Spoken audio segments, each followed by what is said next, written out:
Olá, bem-vindos a mais um programa A Arte da Guerra. Este primeiro de 2023, ainda sob um regime diferente do costume e precisamente para podermos pedir ao embaixador Seixas da Costa que nos dê uma visão rápida daquilo que, na sua opinião, será o ano de 2023. Exatamente.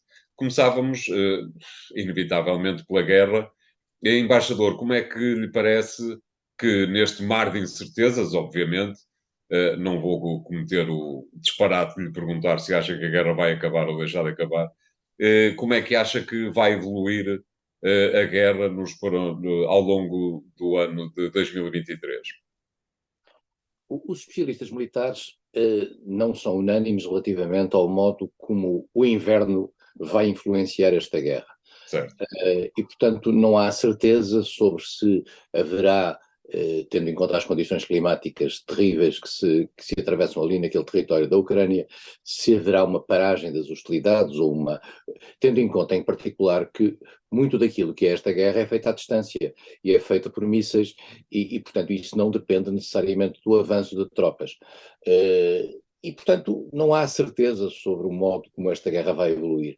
A sensação que existe nesta fase é que há como que uma definição de uma nova fronteira que está, de certa maneira, estabilizada desde há umas semanas para cá.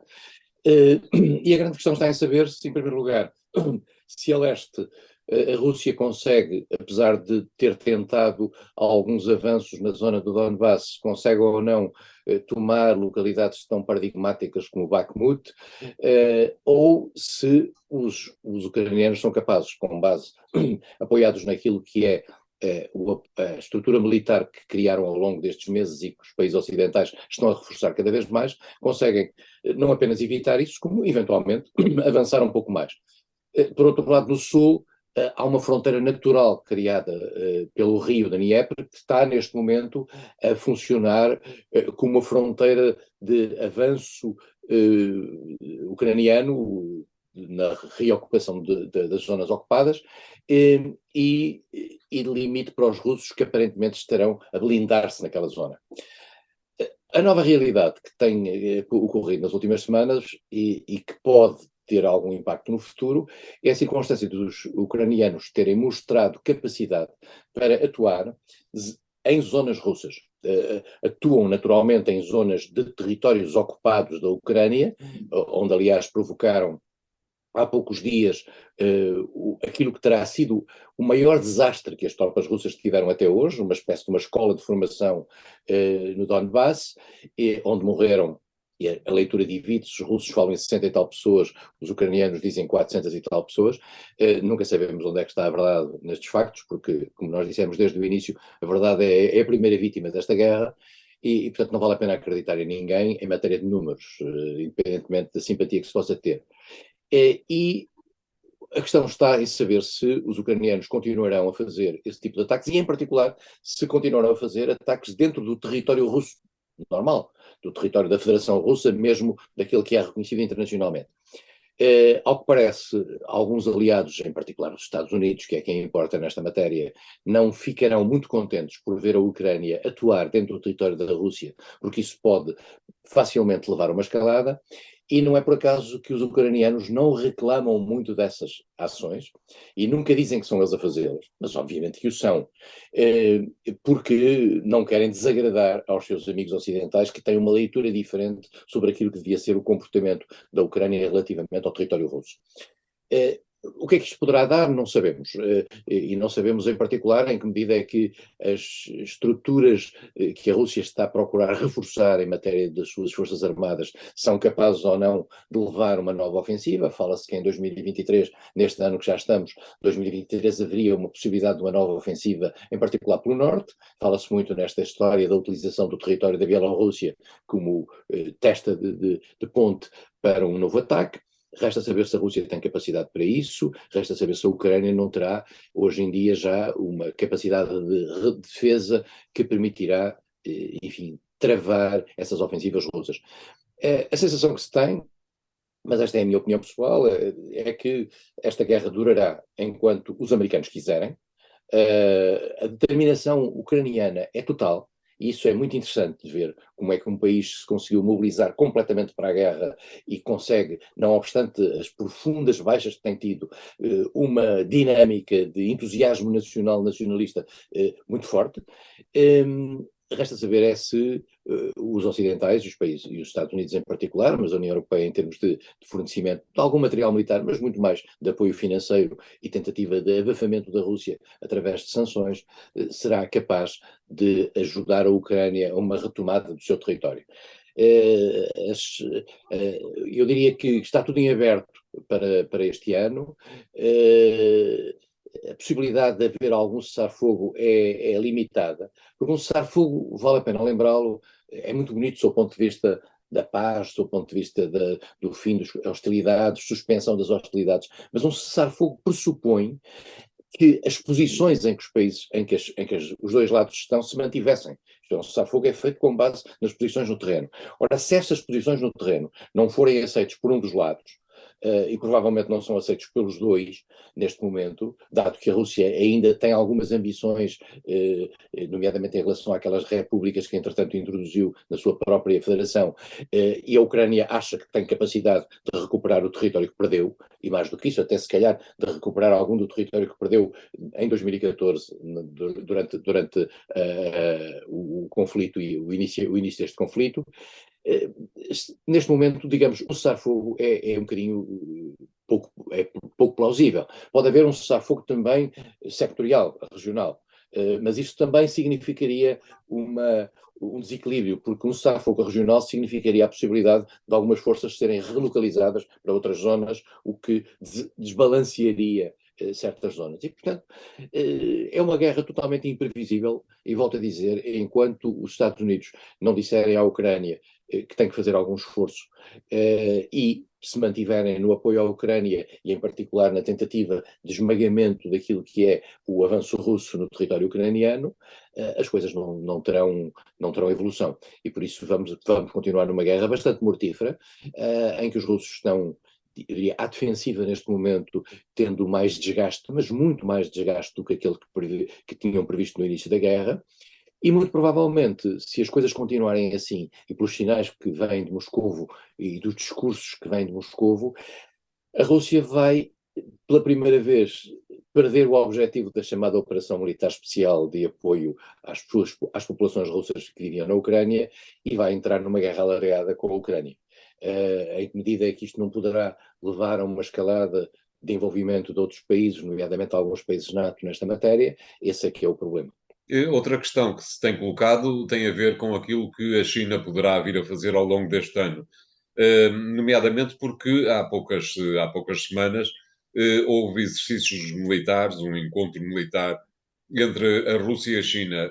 Vários analistas disseram que estes exercícios militares conjuntos entre a Rússia e a China não são nenhuma novidade, mas a novidade que resulta do facto de haver uma guerra na Ucrânia transmite um outro significado, digo eu, dir-me-á embaixador se concorda ou não, um outro significado a estes exercícios conjuntos, não lhe parece? Se os exercícios não tivessem tido lugar, isso, na minha opinião, seria uma notícia. E a China não quis dar essa notícia.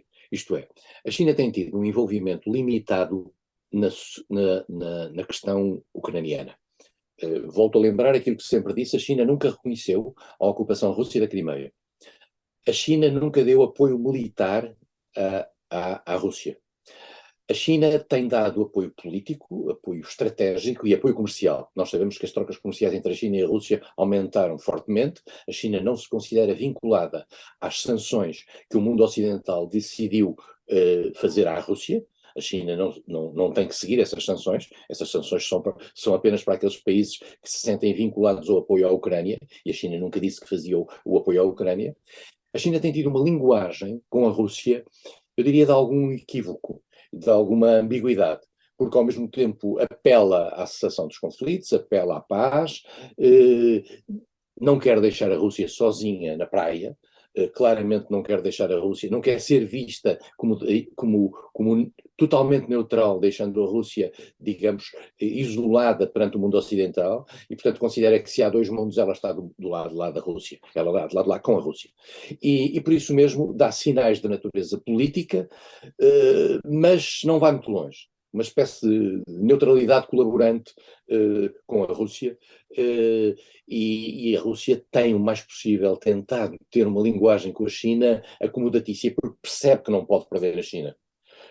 E percebe que a tutela de um mundo dividido numa nova Guerra Fria é do lado em que a Rússia ficará, terá a China como parceiro principal. E por isso mesmo a China tem a noção de que o seu conflito é com os Estados Unidos numa lógica de afirmação internacional como o grande poder mundial, e tem tido algum cuidado nesta relação com os Estados Unidos, e eu quero dizer também que é claro que os Estados Unidos também têm algum cuidado na relação com a China. A conversa de Joe Biden com Xi Jinping foi importante, mas Xi Jinping também mantém conversas para compensar com Vladimir Putin. Portanto, há aqui uma ambiguidade por parte da China, mas é uma ambiguidade que é colaborante com a Rússia. Não o será em matéria militar, e a China não deu hoje nenhum sinal, independentemente da realização das manobras que são, como o António referiu, regulares desde há uns anos para esta parte. A China não dá sinais de querer parecer um parceiro militar da Rússia, e isso é importante. Para a União Europeia, embaixador, está reservado este papel que mais ou menos tem assumido desde fevereiro passado, de ficar a olhar e ser considerada e tratada como um agente de segunda categoria, não lhe parece? A União Europeia sofreu no seu seio uma espécie de um golpe de Estado institucional em que a Comissão tomou o papel do Conselho. E tomou o papel do Conselho pela simples razão de que aquilo que normalmente era o fator de gestão da União, sob o ponto de vista político, que era a relação entre a França e a Alemanha, acabou por sofrer algum desgaste, tendo em conta alguma fragilidade por parte de Emmanuel Macron em França, até internamente, e tendo em conta também que na Alemanha processa-se uma evolução, digamos, nova naquilo que é este governo quadripartido que está no poder, entre os liberais, os sociais-democratas e os verdes. E essa circunstância deu espaço a que a Presidente da Comissão Europeia, que volto a dizer, do partido, é da ala mais conservadora dentro da União e está mais próximo dos países do leste europeu e do centro e leste europeu, nomeadamente da Polónia, da Estónia, Letónia e Lituânia, fizesse, digamos, uma posição muito mais pró-ucraniana do que aquela que, estou convencido, um Conselho faria. Para quem defende a questão ucraniana, esta posição da Presidente da Comissão Europeia é positiva. Para quem considera que a Europa devia ter uma atitude mais moderada, acha que a Presidente da Comissão Europeia foi longe demais. E, portanto, logo se verá quem é que ganhará no fim desta guerra interna dentro da União Europeia. A União Europeia tem tido um papel agregador daquilo que é a posição anti-russa, nomeadamente na criação de vários pacotes de sanções, e tem procurado ajudar aqueles países que dependiam mais, e um deles é a Alemanha, naturalmente, que dependiam mais do fornecimento energético por parte da Rússia, e procurando, inclusivamente, para os Estados like-minded, que pensam como a União Europeia ou que pensam como os países ocidentais, procurando dar algumas regras no sentido da relação com Moscovo e da criação de menos dependências face a Moscovo. E tem tido algum sucesso nesse aspecto. O que não significa que a União Europeia tenha, digamos, um controlo neste momento da sua própria posição. Na minha opinião, os Estados Unidos claramente são quem chefia, digamos, o mundo ocidental na relação com a Rússia, e a União Europeia tem tido aqui um papel coadjuvante, mas não um papel central. E não parece que haja condições de natureza política para que esse papel central se venha a afirmar, mas tudo indica que, se os democratas continuarem no poder dos Estados Unidos, a relação entre a União Europeia e os Estados Unidos continuará a ser tão forte como foi nestes últimos 2 anos, no tempo pós-Trump, e isso poderá, digamos, manter a unidade transatlântica naquilo que é essencial para aqueles que são favoráveis a um apoio à Ucrânia. Muito bem.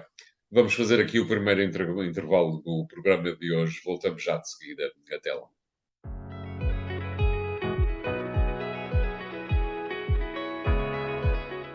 Bem-vindos à segunda parte de A Arte da Guerra, desta vez para pedirmos ao embaixador Seixas da Costa que nos leve numa pequena viagem à zona turbulenta do costume, o Médio Oriente, onde temos um novo governo em Israel que tem sofrido as maiores reservas vindas de uma série de chancelarias e de geografias mundiais. E temos também a Arábia Saudita, parece-me, a pretender ter uma nova posição, pelo menos na região, como potência regional. Temos também a Turquia a emergir como uma verdadeira potência regional, mas de facto continua a ser uma zona de grandes conflitos, até porque temos por ali o Iraque que continua sem qualquer estabilidade política. Temos a Síria, que continua desaparecida do mapa político mundial, mas vai ser um ano de fortes conflitos, como aliás sempre e como nos tem habituado nas últimas décadas. Não lhe parece, embaixador? O Médio Oriente, durante muitos anos, foi uma cotada dos países europeus, da França e em particular, do Reino Unido. A partir do momento em que os países europeus, por razões diversas e que a história explica, recuaram no Médio Oriente, os Estados Unidos avançaram. E os Estados Unidos, em ciclos, têm estado presentes no Médio Oriente. A circunstância dos Estados Unidos se terem envolvido em algumas guerras que acabaram por ter, digamos, desgaste humano até importante, e tendo em particular em conta que esse mesmo desgaste não foi visto pela opinião pública americana em ciclos políticos muito diferenciados como essencial aos interesses americanos, fez com que os Estados Unidos, quer com Obama, quer depois com Donald Trump, e quer agora, em particular, com Joe Biden, tivessem recuado e tivessem vindo a desmantelar aquilo que era a sua presença no Médio Oriente. E ao fazerem esse desmantelamento da presença no Médio Oriente, e ao não ter havido, por impossibilidade, uma substituição por parte dos países europeus, volto a dizer, Reino Unido e França, isso faz com que os poderes locais subam. Até porque, entretanto, peço desculpa por interromper, vale a pena recordar que a União Soviética, que nos últimos tempos também tinha acabado por desistir um pouco do Médio Oriente, passou esse desinteresse à Federação Russa, não é? Exatamente, e a Federação Russa, a certa altura, depois do período Obama, passou a ter uma presença no Médio Oriente como nunca tinha tido, desde o tempo do Egito, desde o tempo em que tinha um papel importante no equilíbrio político interno do Egito. E a partir daí, o seu papel na Síria é uma espécie de substituto dos Estados Unidos. E, portanto, digamos, há um vazio, e o vazio é imediatamente preenchido. E aí aparece um outro ator, não é tanto surpresa, mas de certa maneira com uma capacidade de afirmação que nunca teria se os grandes poderes mundiais ali estivessem, que é a Turquia. E a Turquia, como poder regional, afirma-se também ali. Israel vai e vem em função dos seus próprios interesses e em função também do espaço que o mundo ocidental lhe dá. O António referiu aí que o novo governo israelita, que é um governo de extrema-direita, em que já houve provocações feitas em Jerusalém por membros desse mesmo governo que fazem parte dos setores mais radicais israelitas. Nunca houve um governo tão à direita como aquele que existe hoje em Israel. Acontece sempre nestes governos uma reação ocidental negativa, exceto depois se o comportamento desse governo for interessante para os países ocidentais e para os interesses dos países ocidentais na área. E isso é que veremos se Netanyahu consegue tornar-se, digamos, um braço armado ou um braço político interessante para aquilo que são os interesses do mundo ocidental, e em particular dos Estados Unidos, que querem estar ali presentes sem estar. E isso levanta o problema de saber como é que os outros parceiros se vão funcionar. Há um país que é chave nisto, que é o Irão. A evolução do Irão é a maior ameaça que existe, quer em relação ao mundo sunita, tutelado, ou em particular para a Arábia Saudita, por um lado, mas também pela Turquia por outro. São dois núcleos sunitas diferentes um do outro, mas apesar de tudo têm esse inimigo comum. Israel, que tem naturalmente o Irão como inimigo comum, porque o Irão elege Israel como uma unidade a abater. Perante aquilo que foi o recuo ocidental, a Arábia Saudita surgiu nos últimos anos como, digamos, o polarizador dos países do Golfo. Esse polarizador dos países do Golfo entrou em conflito com o Irão no Iémen, e está a tentar reforçar-se e a tentar mostrar o seu papel no mundo, a partir, em particular, deste novo príncipe que já, no fundo, não tendo o poder formal, o tem de facto, Mohammed bin Salman. MBS, como se designa na política internacional. E o MBS está a tentar mostrar o seu poder, e tem mostrado, não obstante ser aparentemente culpado da morte de um jornalista saudita-americano no consulado saudita em Istambul, conseguiu já uma exoneração de responsabilidades por parte dos Estados Unidos, e portanto nota-se que os Estados Unidos já perceberam, depois de Biden ter anunciado que ia transformar a Arábia Saudita num pária internacional, percebeu que precisa da Arábia Saudita, em particular agora em que o petróleo daquela zona não é irrelevante, tendo em conta a necessidade de isolar a Rússia. E por isso mesmo estamos aqui num terreno novo em que a Arábia Saudita se está a mostrar. E veremos em que medida é que consegue coordenar os 6 países do Golfo, veremos em que medida consegue coordenar-se, por exemplo, também com a Turquia, neste quadro anti-Irão. E temos aí, como o António referiu, a questão da Síria. A Síria, em 2012, entrou numa selva política interna. Não é demasiado dizer selva política interna, porque o que se passou ali foi dramático, sob o ponto de vista humanitário. Tem sido um país mais ou menos esquecido nos últimos tempos. Há uma guerra que limpou parte do seu território, e nós sabemos que há ambições, nomeadamente por parte da Turquia, relativamente a uma área norte, na ideia de criar uma buffer zone, uma espécie de uma almofada de proteção, mas há ambições relativamente à Síria. O facto de haver ambições relativamente à Síria torna a Síria também um parceiro um pouco menos relevante num outro país da região, que é o Líbano, onde a Síria tem sempre um papel importante. Aliás, o Líbano faz parte daquilo que é o projeto da Grande Síria, e onde a situação política, humanitária e económica é dramática, com grande fragilidade, com a intervenção do Irão, com potencial intervenção de Israel, e com uma atenção por parte da França, que tem uma ideia tutelar antiga relativamente ao Líbano. É um país trágico, tem tido uma vida trágica nos últimos tempos. E, portanto, estamos numa região em que os poderes ocidentais estão recuados, em que os poderes locais estão a afirmar-se fortemente, e em que o potencial de um conflito de natureza regional pura é muito elevado. Uhum. E parece-lhe que esta concorrência, esta corrida par a par entre a Turquia e a Arábia Saudita vai acabar por ditar um vencedor. A Turquia tem feito, como aliás noutras geografias, tem feito qualquer coisa para haver uma aproximação à Arábia Saudita, já fez o mesmo com os Emirados Árabes Unidos, tem feito inclusivamente qualquer coisa em termos de aproximação ao Egito, como também fez a Israel. Esta disputa entre Turquia e Arábia Saudita acabará, na sua ótica, por engendrar um vencedor, ou os 2 países estão condenados a equilibrar-se um ao outro e a não haver um que sobressaia relativamente ao concorrente?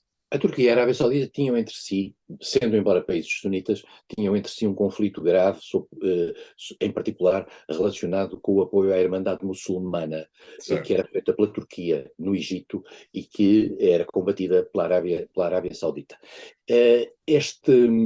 Eu acho que estas divisões estão, digamos, ligeiramente ultrapassadas, ou pelo menos postas de lado, tendo em conta a ameaça iraniana, peço desculpa.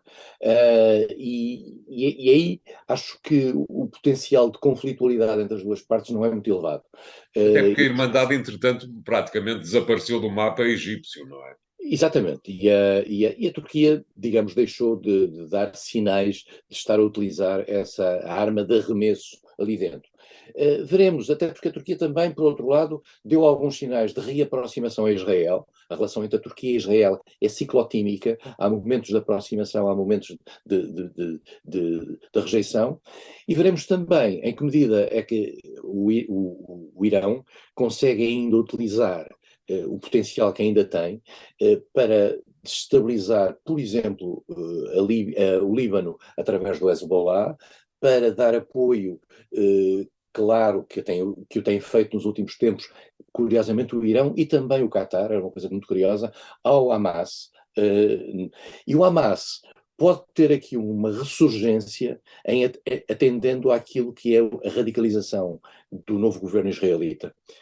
O Hamas é sempre a entidade que reage mais fortemente aos avanços radicais dentro de Israel, e, naturalmente, também é aquela força política que acabará por levar a faixa de Gaza mais uma vez para a tragédia, porque todos os sinais que vêm de Tel Aviv são no sentido de que este novo governo israelita estará preparado para atuar muito fortemente contra tudo o que se lhe oponha, e em particular tem em si uma agenda que é contra as resoluções das Nações Unidas, nomeadamente resoluções apoiadas pelos Estados Unidos, no sentido de fazer uma ocupação da faixa ocidental do Jordão, e muitos destes partidos que estão na coligação esfiada por Netanyahu defendem uma postura altamente radical, de tomada pura e simplesmente daquele território, em consideração de que toda aquela zona é Israel, e que esta ideia de 2 Estados e que a ideia de dar à autoridade palestiniana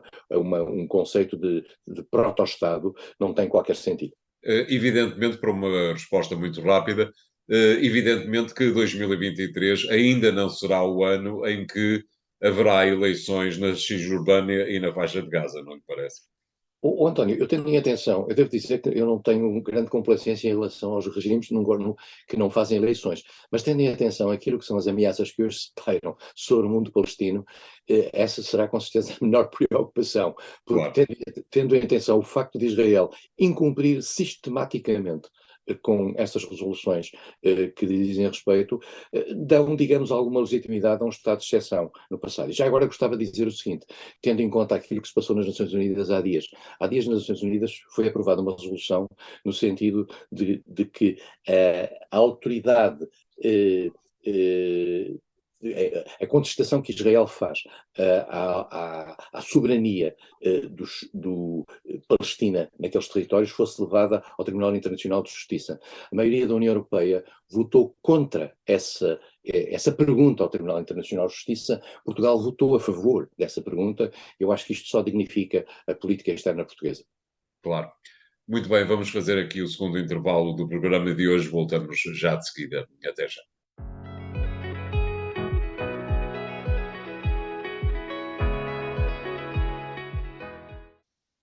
Olá, bem-vindos à terceira parte de Arte da Guerra, desta vez para irmos até a América Latina, onde o novo presidente brasileiro acaba de tomar posse. O antigo presidente brasileiro estava, algures, nos Estados Unidos, não estou a erro, não estava no Brasil. Há também algumas dúvidas que continuarão a estender-se durante 2023 no Peru, onde aparentemente a acalmia política regressou, mas com certeza com muito pouca consistência. Embaixador Seixas da Costa, como é que lhe parece que o continente sul-americano vai evoluir ao longo de 2023, numa altura em que uma série de países conseguiram em 2022 juntar-se àquilo que alguns chamam uma onda vermelha, portanto, de governos mais à esquerda. Como é que lhe parece que 2023 irá acontecer ali naquele subcontinente? Lula da Silva vai ter, nos próximos 3, 4 meses, que se definir sob o ponto de vista internacional, e a definição tem a ver com, eu diria, 3 básicas questões. Em primeiro lugar, a questão do ambiente, que é aquele que pode cavalgar melhor, tendo em conta o ponto em que Bolsonaro deixou o Brasil nessa matéria. O isolamento completo faça uma questão fundamental em termos das questões das alterações climáticas e a questão da Amazónia, e Lula da Silva vai dar aí um sinal extremamente bem recebido no mundo ocidental.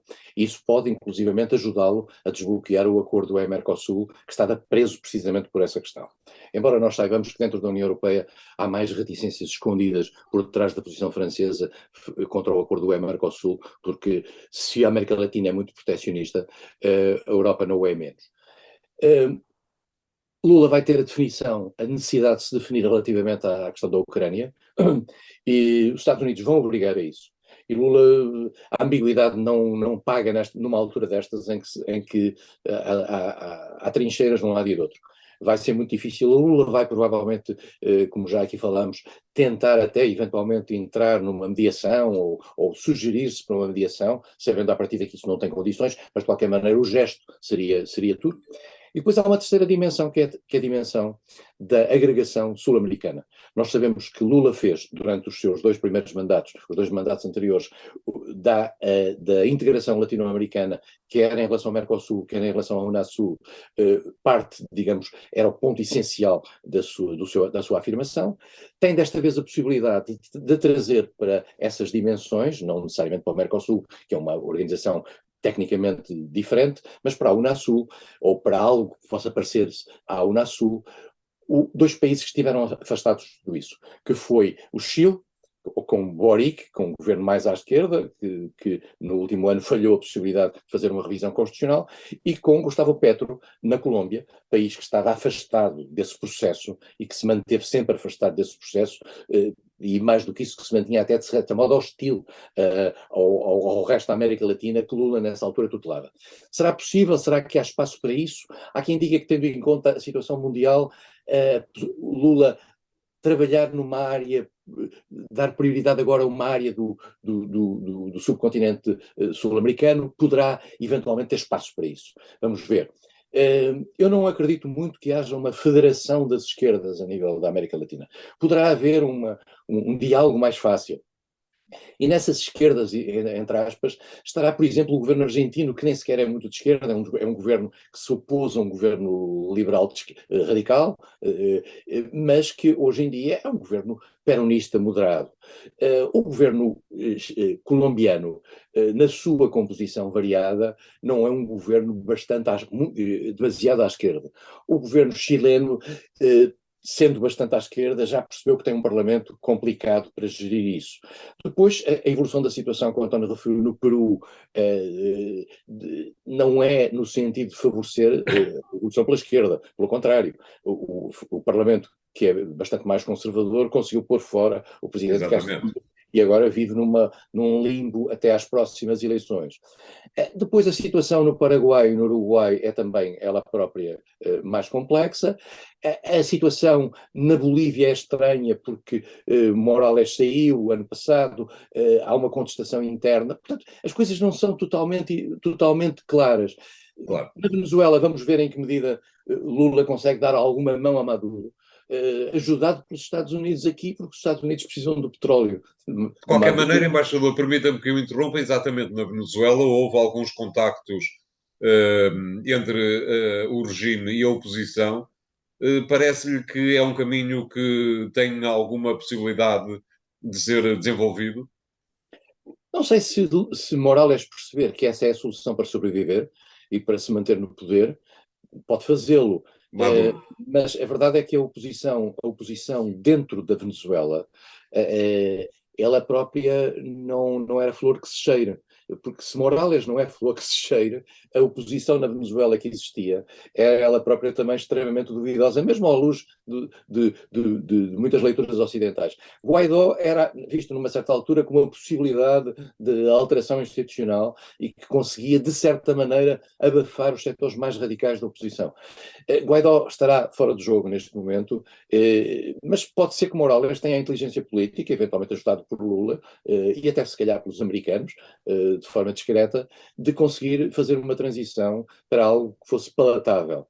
Deixou de estar isolado neste momento na América Latina, a porta está aberta, por exemplo, na relação com a Colômbia, já há relações fronteiriças neste momento, o Brasil vai fazer alguns gestos relativamente a Morales, esperemos que ele tenha, digamos, a inteligência para abrir a setores mais democráticos. A situação que se vive na Venezuela é dramática, é uma ditadura sinistra que levou o povo venezuelano a situações trágicas e, portanto, tudo o que se puder fazer no sentido de abrir o regime venezuelano e de tentar convencer Morales a soluções de transição é positivo. Veremos o que é que vai passar-se na América Latina, veremos o futuro de Lula. Eu devo dizer que sendo bom para as relações com a Europa, sendo muito bom para as relações com Portugal, a subida de Lula ao poder, e sendo em particular extremamente positiva o afastamento de Bolsonaro, que foi um personagem deletério, quer para o Brasil, quer para a posição internacional do Brasil, quer para o próprio equilíbrio interno da América do Sul. Lula tem uma tarefa muito difícil à sua frente, tem um Congresso que consegue manejar neste momento, graças à distribuição dos recursos orçamentais, mas vai ter grandes dificuldades, tem um grau de rejeição elevadíssimo no Brasil e, portanto, muito rapidamente, a possibilidade de Lula, eu sei que isto não é simpático para um setor português que gosta de Lula e tem uma certa forte simpatia por Lula e uma forte esperança, e que eu também tenho, relativamente a que Lula tenha sucesso, mas eu acho que a possibilidade deste Lula 3 poder funcionar mal num quadro brasileiro diferente, num quadro mundial diferente, é bastante elevada. Espero, francamente, devo dizer, com toda a sinceridade, espero estar enganado. Teremos as próximas 51 semanas para perceber até que ponto é que este lançamento de 2003 vai ou não de encontro àquilo que a realidade, que é sempre muito inesperada, fará. Continuem a ouvir o programa no podcast e nos sites do Jornal Económico e até para a semana. Obrigado.